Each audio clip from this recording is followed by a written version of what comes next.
Hello builders. I wanted to give a quick rundown on how I did my cel shaded slash anime style look here. There was an overwhelmingly positive response to it on the Facebook groups, which I can't thank you guys enough for. I was really nervous to try this.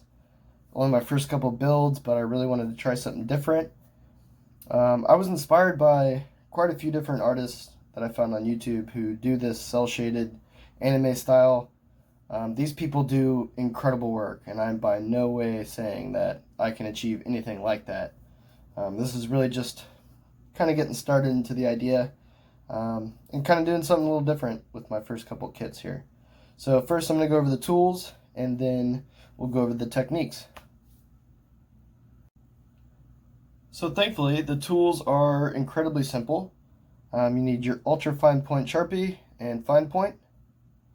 You need some cotton swabs, which I kind of have a little life hack, and I put a little paper towel around a toothpick sometimes to save on those. I keep a little cup of isopropyl alcohol, a little dish here just to make it easy. Razor blade for cleaning up any nubs. Again, I am a noob, so I'm constantly finding nubs I wish I would have taken better care of. And fortunately, that's really all you really need to get started on this technique. Speaking of which, let's get into how to actually lay down the pen and how that all works. So I kind of break down the technique into the two tools. You've got the broader tip for these edges here, and then you have your fine tip, like your Gundam marker, for panel lining, except we're taking the panel lines to the extreme, making them as thick as possible and not rubbing off the excess. We want a nice, big, thick line. I have the shoulder piece here, which I've done my more advanced shadowing, I guess you call it, from this position here. You can see on the front of the plate here, I filled in that corner a little bit. And then the actual shoulder piece here, as I flip, it's got that kind of distinct anime kind of shadow to it, which I think looks pretty nice. Okay, so let's show how the actual pen lays down. Alright, so starting with edges, with your kind of more broad tip marker here, I always like to kind of get the pen nice and wet first. As you can see, I've been using this one quite a bit. It might actually be, yeah, it's getting up to the end of its legs, but you definitely want it to get pretty dark because you don't want to waste time on the part making strikes and strokes on the part without getting some results. So I'm down to very little pieces. Oh, I've got this one here. Alright, so at about a 45-degree angle, you're going to want to meet the angle of the part. I'm sorry, bear with me here on the camera here. So any of these angles, which, the arm's got a great amount of angles, any of these that stick out on an edge should get a highlight. And that would be like kind of the true cel shaded example. So real quick, where's my marker? Just right along this edge here. Now you want to be quick and deliberate. And you can see I got a nice black edge there. And then for this side, again, kind of angling it so that the corner of the piece, I'm really sorry about the camera here, kind of hits the flat part of the marker.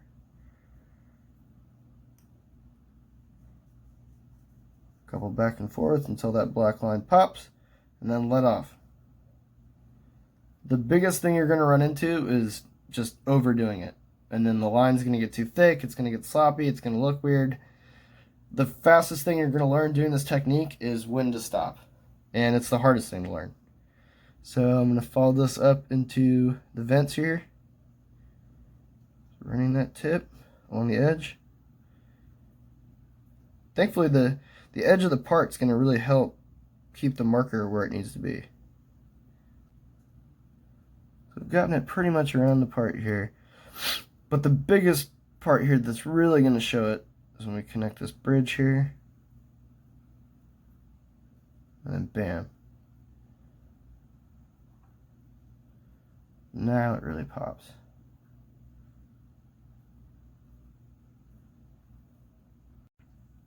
Continuing on with this part, sort of these top edges right here, which are just going to be really slow little flicks until it gets as dark as you want it. Now in that corner, nice shadow. And I realized in the clip before I had said highlight when I definitely meant shadow. Now here again, just a flick, flick, flick. Boom. You kind of just want to continue on with that. Example that has a lot of depth are these skirts here.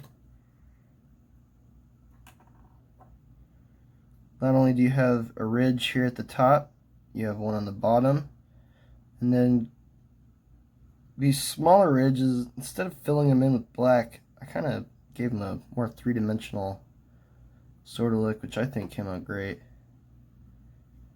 This other skirt, which I have not given that one a shadow. Oh dear. Panic. There it is. It has a actually masked off shadow there at the bottom corner. Also has sort of the hash marks here. Some more hash marks there. Which the hash marks are really kind of, you know, as you can see here on the wing, you know, it's really just, you just gotta kind of follow your heart with that. Or you know, look up some different animes that kind of use that style. I kind of went with this look. I saw some other videos doing something similar, so I thought it looked really nice, and thought it was a simple sort of attempt into this cell shading anime style. If you have any other questions, let me know. Really, the sky's the limit. You know, any of these parts, you just want to highlight these edges and then connect any of these points here, and then add some little hash marks to give a little maybe damage if you want it to look like damage, and then little shadows. You know, you can see here in this corner I added a little bit more black to give that a little bit more depth.